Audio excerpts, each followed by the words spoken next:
It's time to be woke. Take off your shades, it helps see through the smoke. Cause the wicked hide behind the cloak. And if you stay in the mist, you gon' be soaked. So listen up, cause this hair of the dog. What's real, what ain't? Is this the fog or smog? Cause there's a difference when you breathe it in. So don't let the corporate media take you for a spin. This that morning show, they put you in the know. So I hope that you ready, cause all we do is go, go, go. Yeah, come get your info, you gon' be like, whoa. Hair of the dog, we bout that, ayy. We in the zone, we out here, yeah. Speeding the fact. Good morning, everyone. Welcome to Hair of the Dog. I'm Andy Kennedy. It is Monday morning, everybody's favorite time of the week. And we are ready to do a big show for you. We've got a couple of in a series that are coming up this week that have a common theme. Before we get to that, I have a quick story that I want to talk about first. It has to do, of course, with COVID-19 and what's been happening in different parts of the world. And a lot of people that understand virology and how the pandemic actually functions, as opposed to the anti-vaxxer crew or the anti-mask crew or the capitalists. We're now seeing a new variant, which is called the Delta variant. And I believe that's variant 16172. And it's being shown to be significantly less affected by the vaccine. And of course, that was the scare that we were going to get to this point if we didn't take drastic measures throughout the globe to try to contain COVID-19, but instead the oligarch society and the elitist class decided that we weren't going to worry about other countries because it doesn't necessarily affect us. Of course, they were completely wrong about that. And what we're seeing in Canada is that over the last 6 to 8 weeks, we've been in lockdown, and that's been province-wide in the province of Ontario. And we just came out of that on Friday in what they're calling phase one, where we've now lifted a few of the restrictions in a way to get past what this lockdown where everybody is required to be in their home, except for having to essentially leave to go to like a doctor's appointment or to go grocery shopping or go to work. That came to an end on Friday. And our numbers were spiking in the third or fourth wave, or whichever wave it is now, or whatever wave they consider it to be. And those numbers have significantly dropped down. And, a lot of that has to do with the lockdown, but it also has to do with the warmer weather that's come around. And so people are starting to see the light at the end of the tunnel and starting to think that this is finally coming to an end as we get vaccinated. And what happened? A mining facility in northern Canada, which had a couple of hundred workers. Now, don't quote my numbers on this. I'm not 100% sure. I just know the story. But apparently the Delta variant broke out in a super spreader event at this mining facility. And before anybody knew that they had it, the shift change of workers going out, workers coming back in, sent all of the workers that had it all across to the different corners of Canada. And this is, of course, now going to put us in jeopardy once again. So if you thought that this was all coming to an end soon, to quote Khan from the Star Trek movie, The Wrath of Khan, no, Kirk, the game's not over. So that's what we're going for. Anyways, on that happy note, we've got a big show for you today, and I will be pleased and happy to introduce my wonderful and talented co-host, Miss Carrie Barber. Good morning, Carrie. Andy, that was a terrifying story. As I'm sitting here, I'm shocked, and I shouldn't be, because we've been talking about it. And the fundamental rule for all life, where humans are concerned, is take care of each other. I mean, these are all basic things, and this is going to get into the core of what we're going to talk about today. So yeah, you and I have said it many, many times. I know other people have said it. If we're not going to look, it's all of us or none. That is not a catchy slogan. It is not a cute little t-shirt. That is historical fact. And like you said with the Delta, just it's terrifying, because here and people, come on now. So everyone's out here running around with their vaccines, 1 or 2 or whatever, thinking, oh, we're done. No, we're not done. We're not done. And not even close. No. Well, apparently, as of tomorrow, because of a rule change, that the direct family members of healthcare professionals in the province of Ontario are now eligible to get their second shot.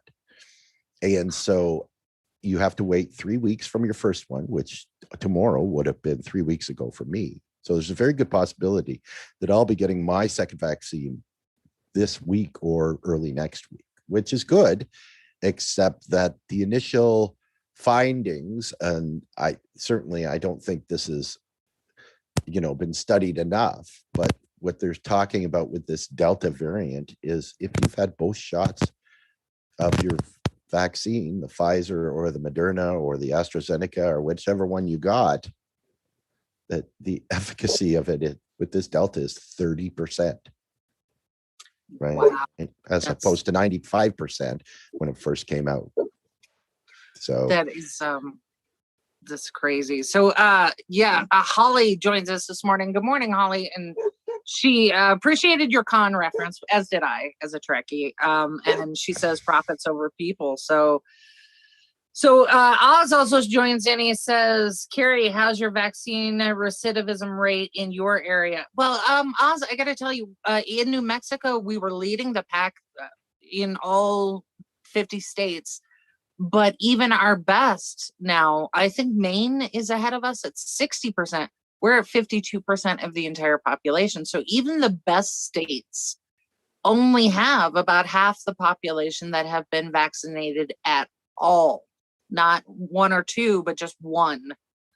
So even in the United States, we're doing a horrific job.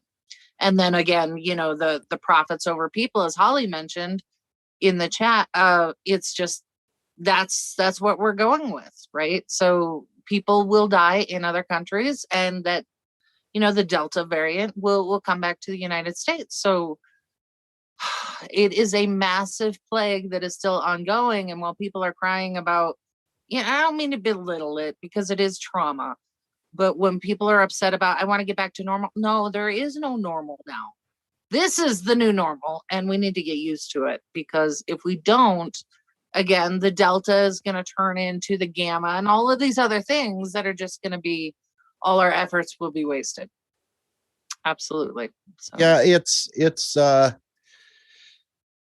very scary thing. And in part of what we're seeing now in Ontario with the with this phase 1 is they're talking now that the Canadian and American governments are getting together to negotiate a reopening of the border, right? So let's just flush everything we just did down the toilet and start again. Yeah, and I'm looking at like New Zealand, who was the best of the best by closing down. They're starting to have some issues there. Australia is having another issue. So it's just everything that we went through, people still are not getting it.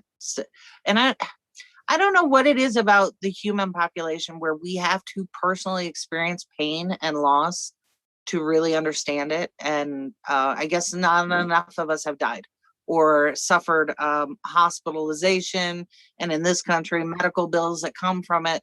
We're just not getting it. And I still go back to the police officer in Boston over a year ago who was he was a denier And then he lost his father and his brother, and then he became an outspoken advocate. Why do we have to get to that level? That just it boggles the mind. So Yeah, you see that a lot, right? I'm for it until it affects me, and then I'm against it, right? It's almost human nature. And if you look at the species of the planet, right, the one thing that is consistent through all species, including human beings, should be perpetuation of your species, right? You would think that that would be the case, but for some reason, it's missing in a lot of human beings. And the problem is they're the ones that are currently running things. well, that's true. And for those of you who are not religious or not spiritual, bear with me for a second. But one of the things in my path, my chosen path, we learn very early, and you're supposed to adopt it, is the root of all error comes from I, me, and mine. Right. So it's not the perpetuation of this species that we're concerned with. We're my personal happiness and fulfillment. And that is where we go astray. And I think all of this from a morality standpoint, wherever your code of morality comes from, that's the basis of it. It should be us, again, all of us or none. And this kind of gets into the topic that we chose for today. And I want to do this gently because let me back up a little bit. In another life, many, many years ago, I had to go through certification training for leadership development. I had to go through this entire course because at the time, corporations were suffering massive losses from attrition rates. And we still see this today when you are cutting benefits and cutting pensions and all of these things. You have a high attrition rate. And at that time, it was a massive company who was getting ready to get rid of their pensions. So what they were doing was taking people like me through a certification course to teach leadership development to managers because they wanted to offset, on the one hand, this nefarious reason.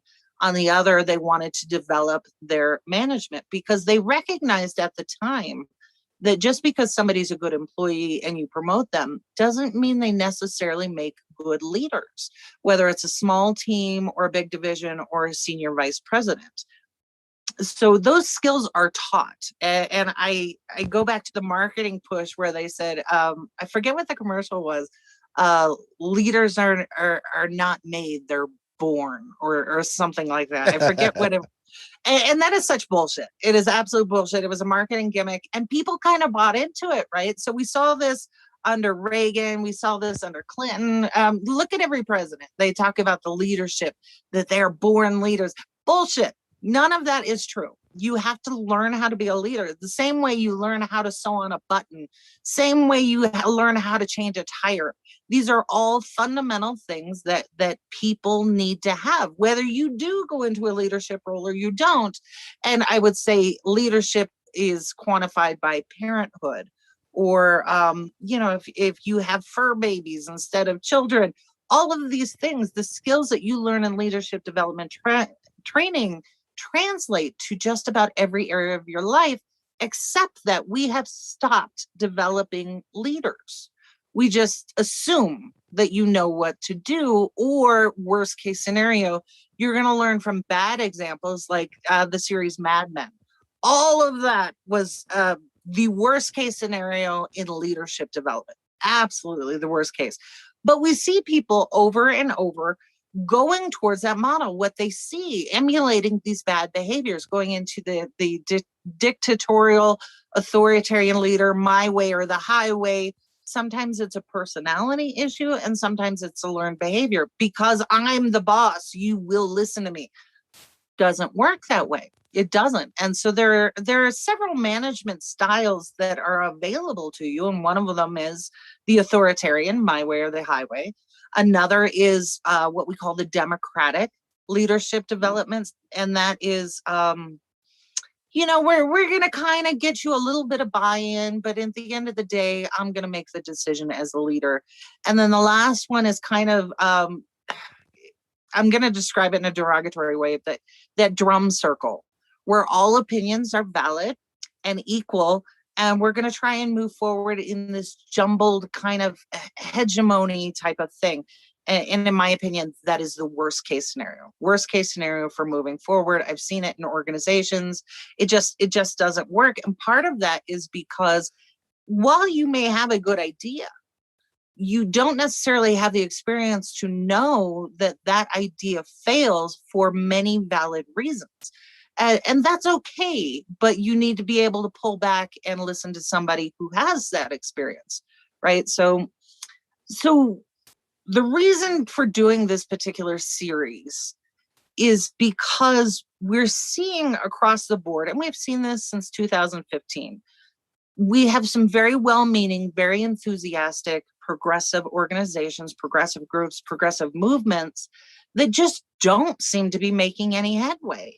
And you got to wonder why. And we've talked quite often about the co-opting effort, where you either put somebody in place who is completely inept on purpose, or you put somebody in place who is there being paid by another organization to stall it. So those things are a factor, and we've dealt with that at length.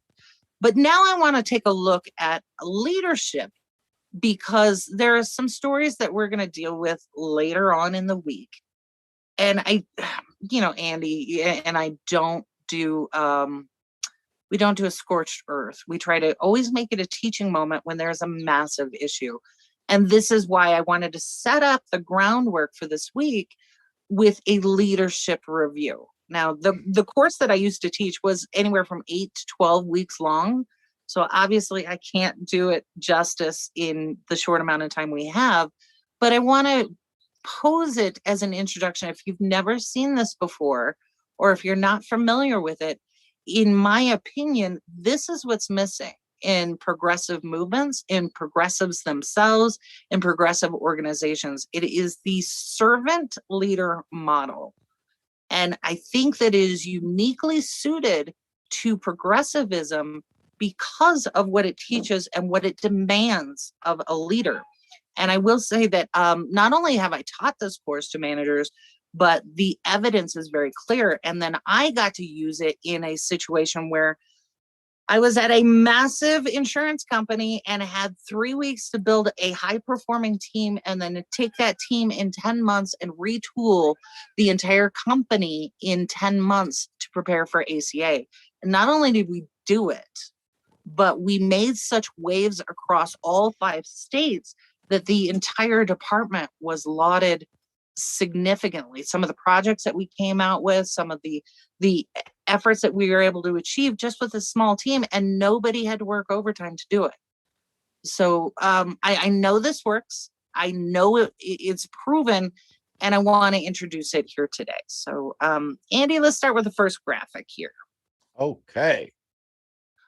So, Holly Peter principle, yes, you're right in a sense, and some of this is intuitive, some of it you've seen it before, but the entire servant leadership program goes back to reminders of it. So it not only introduces to you what a leader actually looks like, but how to implement that and refine yourself. So it's not only a course of introduction, but then there are lessons in it for yourself. You have homework. You actually have homework, and you're redefining yourself. So it goes back to the principle of every day you get up and you make a choice, and you can redefine who you are. So for those of you who have noticed, my lighting is horrific today.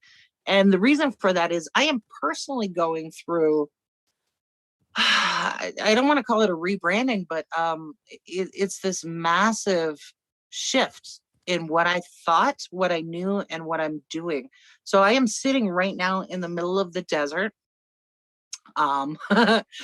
Water and electricity are an issue. Internet is a massive issue, but I'm doing this because there's a bigger project at work here. And in order to get to where I am right now, which is incredibly humbling, I have this goal in mind that not only will benefit me personally, but is part of a bigger effort. We're doing a proof of concept here. But to get to this point, I had to get rid of 99% of everything I owned. I have never camped before in my life.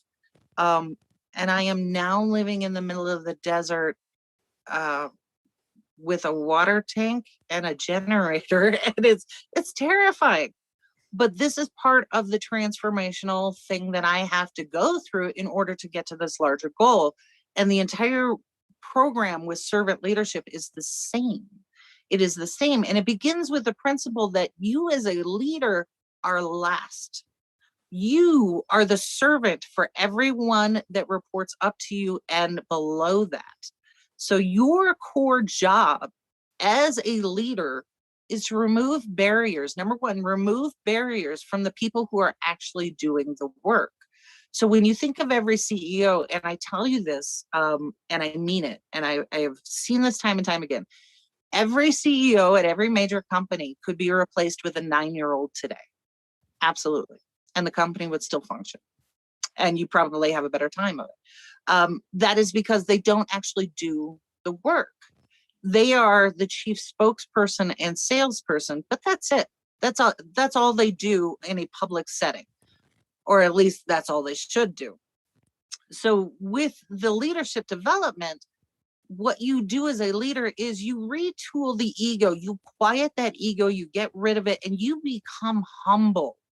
That it is not a privilege that people work for you or your company. It is a privilege that they work with you. Right? So it flips this thing completely. So your first job is to remove barriers. If you have workers, volunteers, and they cannot move forward with objectives or goals, or they don't even have objectives or goals, it is your job to help develop them. So if you have an organization that doesn't have bylaws, or it doesn't have a mission statement, or it doesn't have any of these code of conduct things, your first job is to organize a team to get that done. And we see this time and time again in progressive organizations where it's not happening. These are like groundwork, fundamental things. You've got to have a mission. How do you achieve this mission? You've got to have bylaws.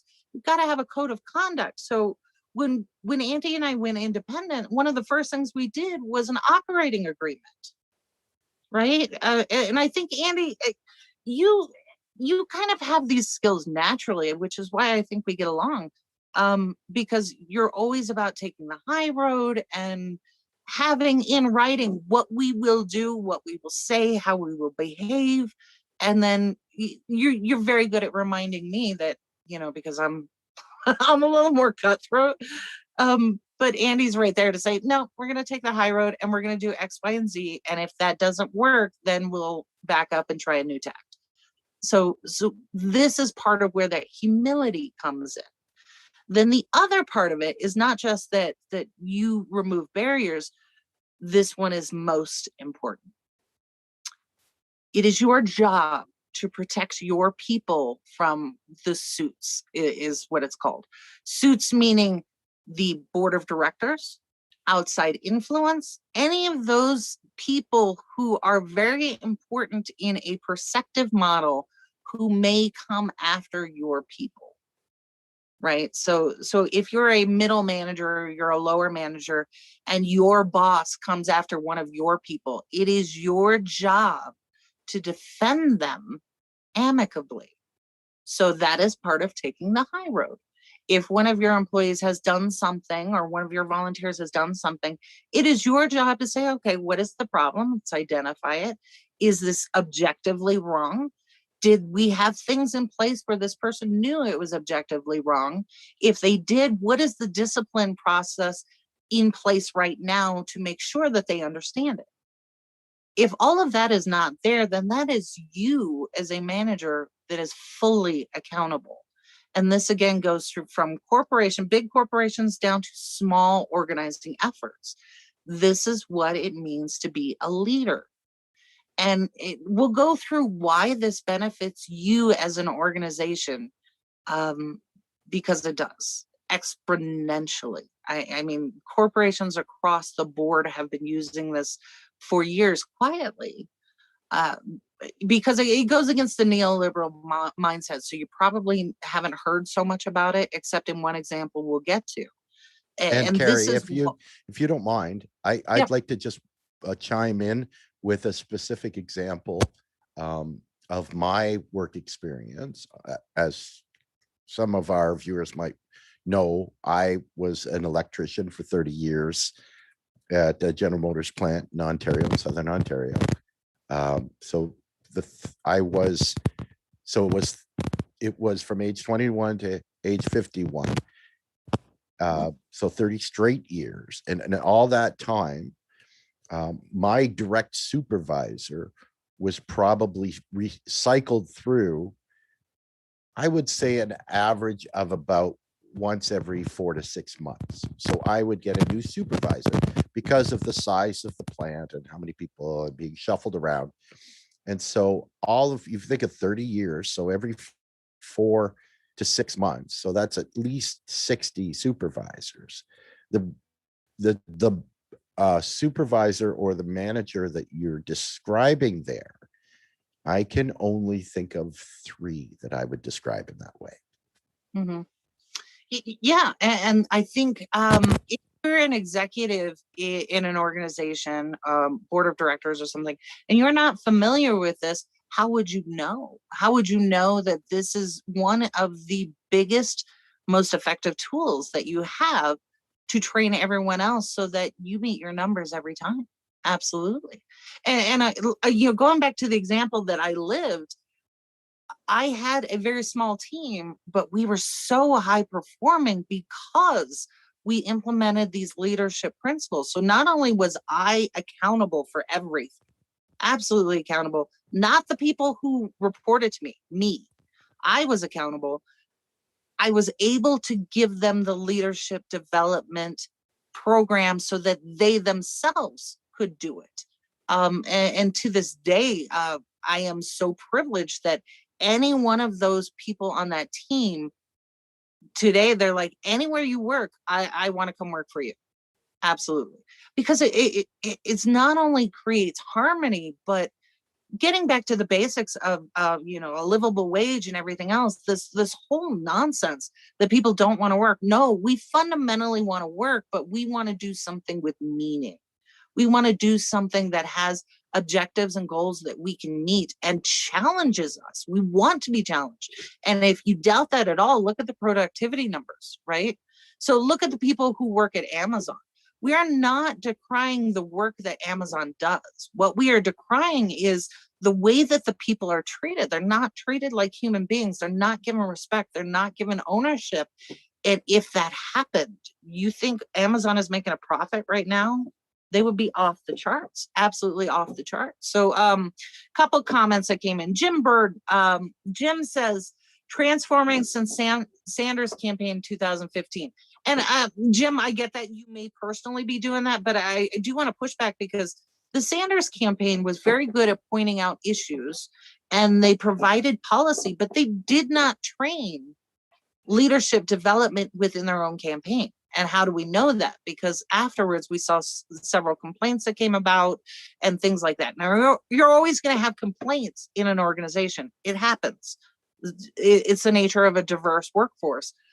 But what came out of the Sanders campaign, particularly in 2016, was that the leaders were not listening to the critiques, strengths, and weaknesses that were being forwarded to them across their divisions. So particularly one example was in the South. There weren't enough Sanders volunteers at the state level listening to local on the ground volunteers about visiting traditional Black colleges and universities. And that cost them big time. So that was an example of leadership at the middle and upper tiers, not listening to the experts on the ground, their own volunteers. And this is part of the leadership development model. You go through 12 different categories of correcting your own behavior, not the people who work for you, but your behavior, and being accountable for making sure that happens repeatedly over and over again that you're doing self-assessments. So Jim, good example there, but I'm going to push back on that. And then he also says any organization that doesn't put in strong rules, bylaws to prevent being usurped by the dark side, i.e. the DNC corps, whatever. Yeah, absolutely. And that's part of the co-opting that we're talking about. And then Oz chimed in. He said, I had college grads who were promoted over far more capable leaders in my job. And that's something that we saw quite a lot, particularly in the business community. And I remember writing articles, never hire an MBA. And the articles were all about MBA without experience, because you can train leadership. And even in colleges and universities, they are not teaching this servant leadership model. So Andy, the next graphic, the one with the triangles on it, I think this gives a pretty good example of what we are taught by, corporate media, marketing gurus, all of this sort of thing, as opposed to what servant leadership is. So Robert Greenleaf obviously was the one who organized the content, but it's not brand new. I do prefer the core studies because it's the one that I went through for certification, but I like that there are workbooks and models to help reinforce this, because it takes a while to get into this mindset, because as we started the program, we're all about I, me, and my in all things. And yet in the servant leadership model, you have to take yourself and be last. So here is a really good example of, the pyramid model that we were taught. And then, I'm sorry, I'm distracted. I have cats playing behind me. So I don't know if you can hear it, but they're really loud. So in the Carrie, you need to be their boss. Cats don't listen to anybody. They just don't. They just don't. But so in this example, I think it makes it pretty clear, and I'll post these a little bit later so that you can get a really good idea of what servant leadership is. But the people at the bottom, the very bottom, think about the people who are your frontline first service personnel. They become the top of the pyramid. So if you're running a campaign, you're running for office, or you're doing something like Medicare for All, the people who are out there on the street or wherever talking to people one-on-one, number one, they're getting a good aggregate of the objections, common objections, and they need to have a way to forward that up to the top to make sure that you answer those objections effectively. So you're handing out tools to everyone saying, okay, here's our FAQ. If you get this one, here's your answer. If you get this one, here's your answer. All of those things. And then the other part of it is they're probably one of the few touches that end person is going to get. So if that's a voter, if that's someone you're trying to convince to support to your side, you want to make sure that person on the ground feels encouraged, has a level of autonomy, and has ownership, is a consummate stakeholder in everything that's going on, because they're going to be the one that leaves the impression with the person that you need, whether it's a voter or whether it's somebody that you need to come out and support your organization. So these are really, really key factors that I think people are missing in this, as well as, being able to write things down. But one of the key examples that you just cannot get around as a manager, as a leader, as a CEO, your moral compass must be absolute. Absolute. So if you write your bylaws, you write your code of conduct, and you yourself do not follow it, then you might as well just scrap the organization and leave, or just get rid of everybody and go. And it's so tempting, right? So if you've ever been a manager and you've been able to travel, or you work for a campaign, national campaign, and they send you to another state or whatever, and you are so tempted to take that nicer hotel room, or to eat out at a restaurant that is maybe above per diem, shame on you as a leader. You are last. You are absolutely last. And if you are not following that moral guideline, And then one of the examples that we'll get to later in the week is if we see this, and Andy, you and I have experienced this in other organizations. If you post on social media, or you like a post on social media, or you benefit in some way by publishing a story, and then turn around and do something opposite with one of the people in your organization, if you punish them, if you admonish them, or you do as I say, not as I do, and you are a leader, you have now defrauded your entire organization and your mission by doing so. And I cannot stress that enough, right? So the buck stops here is a prime example. If you are not going to lead by example, you will not get that trust. You will not get that buy-in. And it needs to be you at all times, not only leading from that strong moral ground, but you need to also be accountable for all the rules too. And so on Friday, I want to do an entire segment on the PR aspect of servant leadership, because there's a very simple formula that I think avoids a lot of issues, but it revolves around accountability. And that's the one skill set across the board that most adults do not have. We will revert to issues like children making excuses, deflecting, all of these sort of things, rather than leaning into and embracing accountability, which is so critical. But I'll save that for Friday. So is this, Andy, is this making sense? I mean, I almost think that it's going to be harder for you because you live it daily, right? So I don't know. I just keep thinking in terms of what I know and what I've always agreed with in terms of management levels. And of course, like I said, I only worked in one place my entire career, so I only have that to draw from. But so far, I completely agree with everything you've said. Absolutely. And the industry that we're in, and it's not just the automotive industry, it's large corporations, everywhere, all over the place, in terms of management and how the the powers that be choose who they bring in to be these managers, right, is completely opposite to what we're talking about here, right?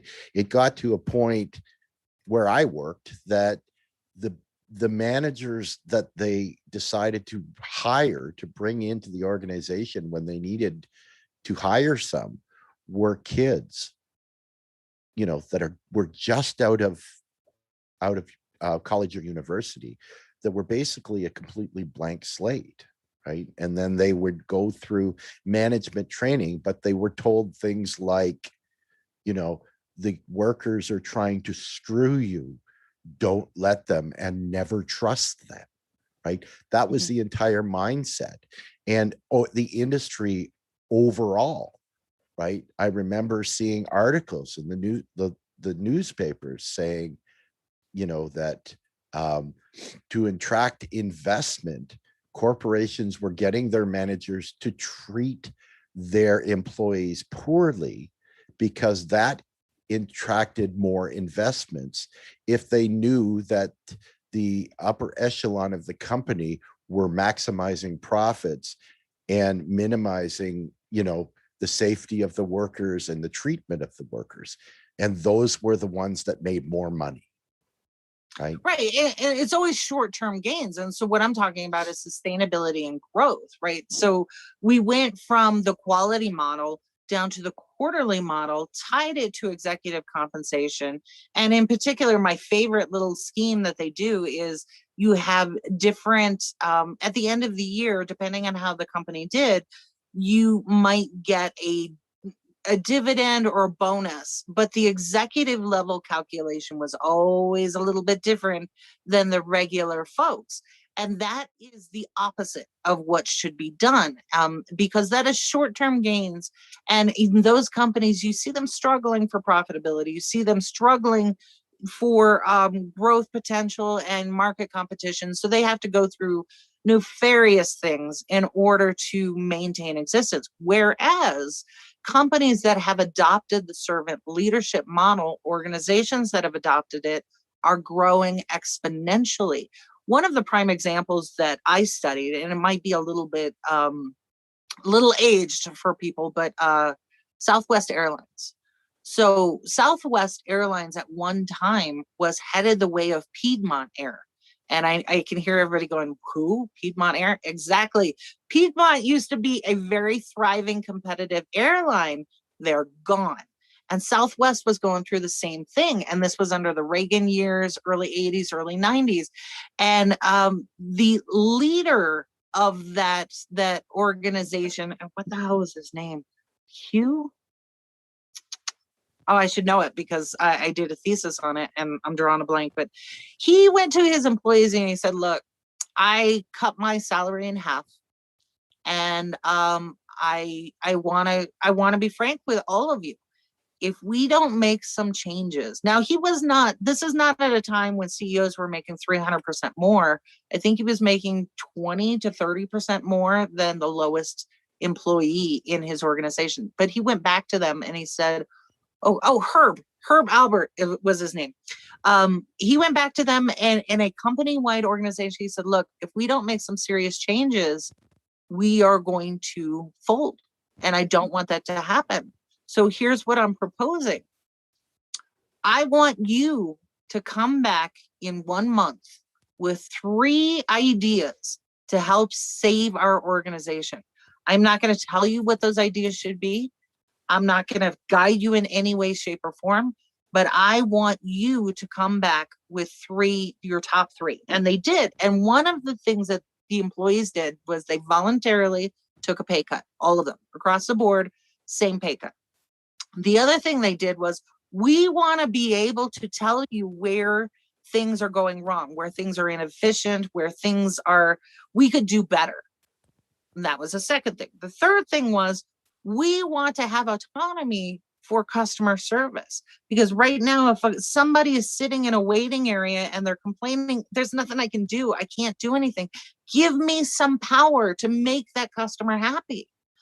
And so they started to implement all of these things. And the next thing you know, not only was the organization stable, but they were listed on the NASDAQ, and they chose the moniker of LUV, as in love.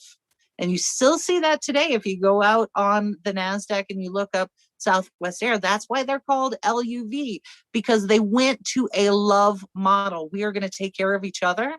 We're going to take care of our customers. We're going to take care of our business so that we are here for generations to come. And that is why they went with the love model. But Andy, this last example, the Davis gentleman, this is one that is more recent. And we've seen this come about on social media. And a few years ago, 6 years ago, this was the credit card company, servicing company, where the CEO decided, just as a business case, our minimum wage here at this company is going to be $70,000 with benefits. And you remember, you see this now, the pushback on Fox and all of the conservative media, even a little bit on CNN, was there's no way this company is going to survive. They called it socialism, and it has nothing to do with socialism.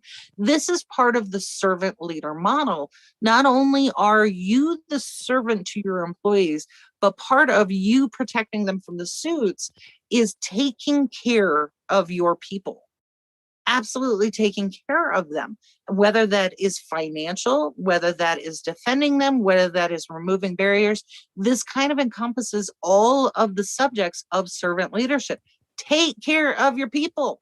Make them feel like people. Make them feel like partners. And that's what he did in one small example.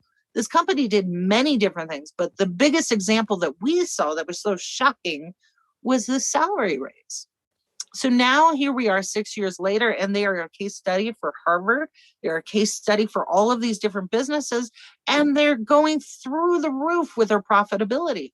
So they have an attrition rate that is so low because nobody wants to leave this organization. So you're saving money, you're saving efficiency, You have some committed diehard stakeholders in your company. You have a CEO who is still making his profits. Everybody's having a better time of it, and they have accountability and stakeholder model across the board. Are we getting this? So from a progressive model, not only do you have to defend against co-opting, but if you become a servant leader in whatever role you have, whether it's the frontline person, whether it's being a coordinator for several people, whether it's an executive, if you adopt the servant leader model in yourself, you will identify the co-opt effort so much faster, because you create a culture of I take care of everyone, they take care of everyone, and you'll spot that person who's all about the I, me, and my quickly. And you'll be able to get them out of the organization. And then also, most of us in progressive organizations, we're volunteers, right? We could be doing absolutely anything else with our time. I could be worried about my household and what I'm doing and just not care about any of this. But we are out here for a reason. And it's a reason that is bigger than us, bigger than who we are, bigger than what surrounds me. We want to make a difference for ourselves, our family, our community, and the rest of the world. So if you as a leader are not leaning into a servant leader model, you are doing a massive disservice, not only to yourself and your organization, but the people who are there, who are giving of their time and effort. So it's one of those things that I see across the board on all of these organizations, not just with candidates and campaigns, but even, in the push for Medicare for all. We've been at this for so long and making little headway because we have examples of one organization won't support this effort because my name's not on it. Our organization's not on the logo, so therefore I won't do it, or we're not leading it, forgetting the ultimate goal. So just a real quick shout out. We have the Medicare for All marches coming up next month all across the country. And poor Savage Joy, she put out this tweet, and I could feel the frustration. She's like, why are people not doing this? If your organization's not sponsoring it, shouldn't you be pushing it anyway? And I agree with her wholeheartedly. Medicare for All affects all of us. And for those who are not in the US, it affects you too, because we are the influencers for the rest of the world. And if we're not taking care of each other, if we are still with the neoliberal austerity model, if we are still okay with death and misery, we're going to pass that on to the rest of the world, right? That is our chief export.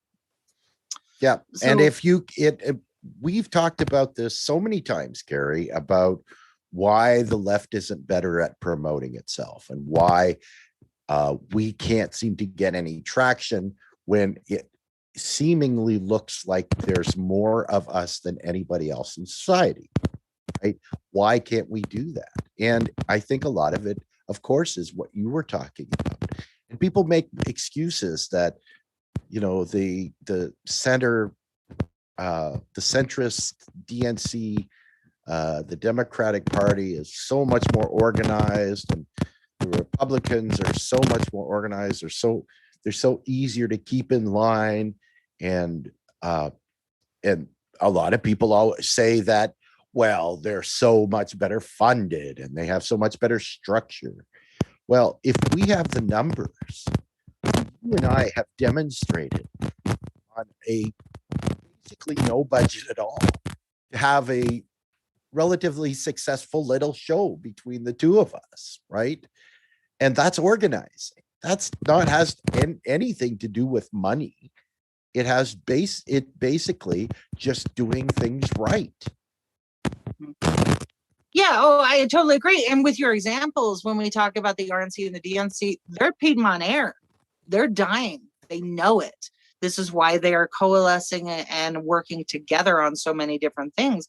Think about it. When Hillary was complaining that the DNC was disorganized, had no tools, and was near bankruptcy, she was right. And we see that from a political spectrum. So if you have dying Piedmont Air why wouldn't we as progressives turn around and be Southwest Air and adopt the love model? So this means me as a person, and I go back to this. This is something that I try to remind myself and live by. There was this essay contest back in the early 1900s. What's wrong with the world today? What's wrong? And one of the authors who submitted to it won. And he won with the shortest essay ever.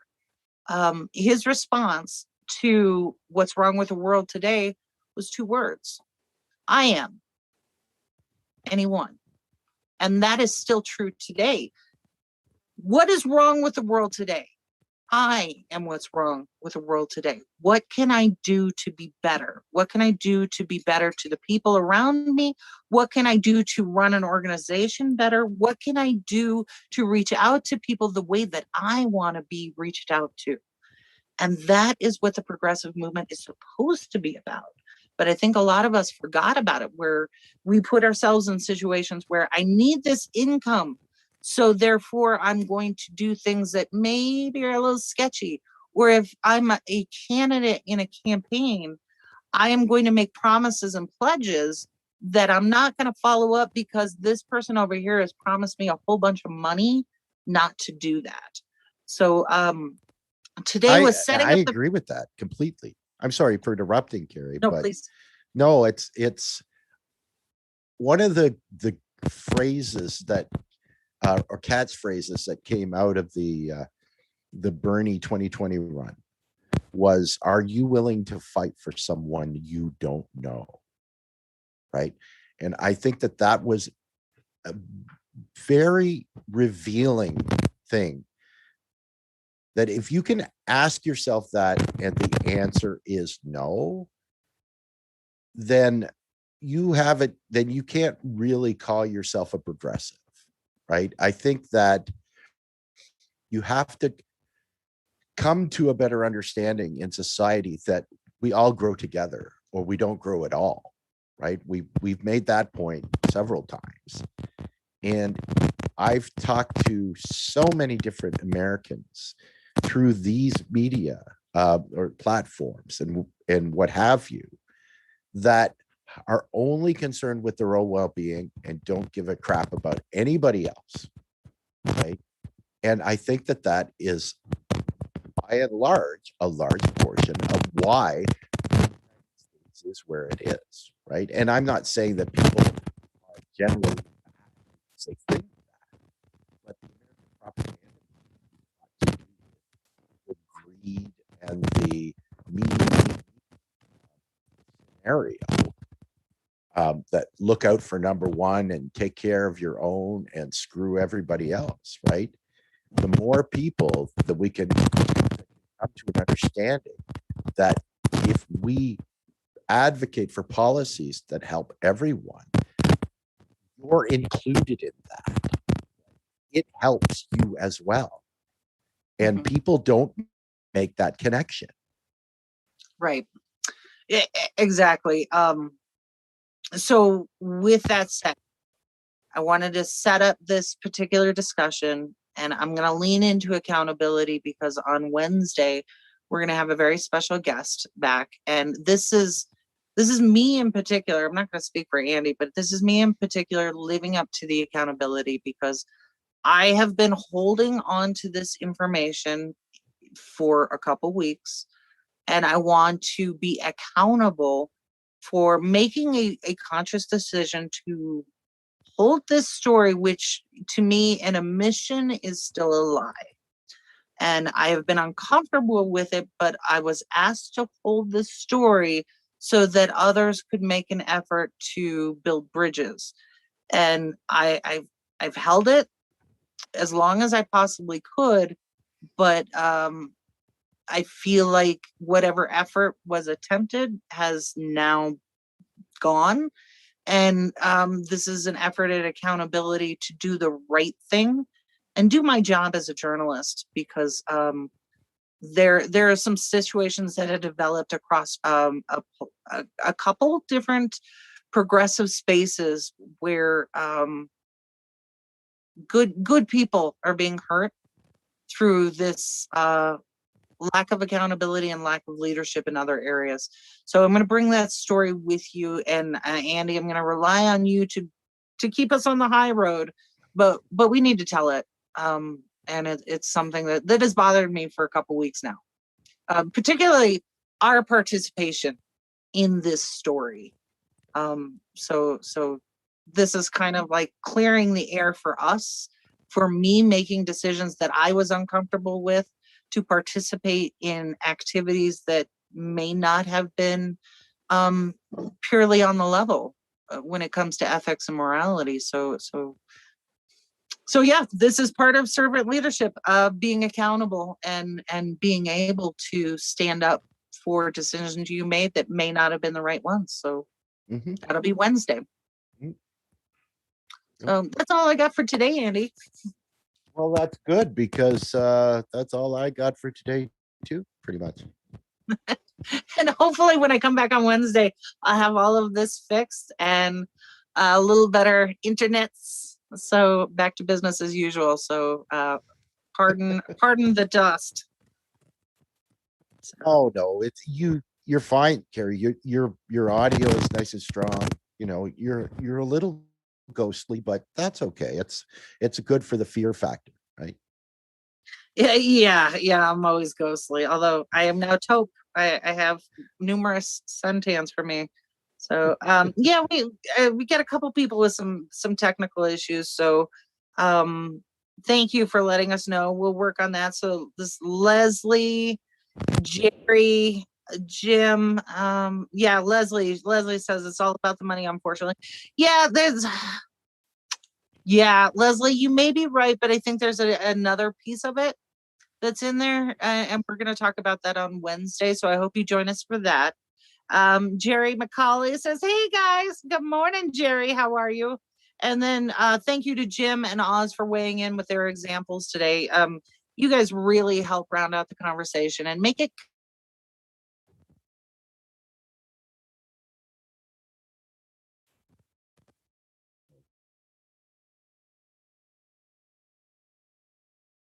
Internet just go down.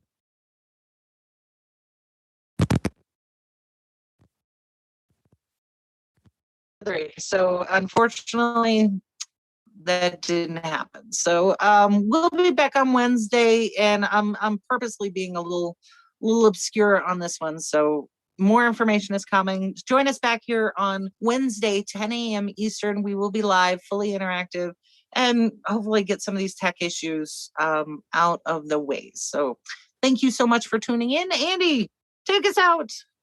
Well, I would be happy to. And thank you, Carrie. And once again, another great show. Everyone out there, thank you for watching. Enjoy the rest of your Monday, and we will see you bright and early on Wednesday morning. Take care. We bout that, ayy. We in the zone. We out here, yeah. Spitting the facts, how it's supposed to be. Hammer the dog. We keep it in G.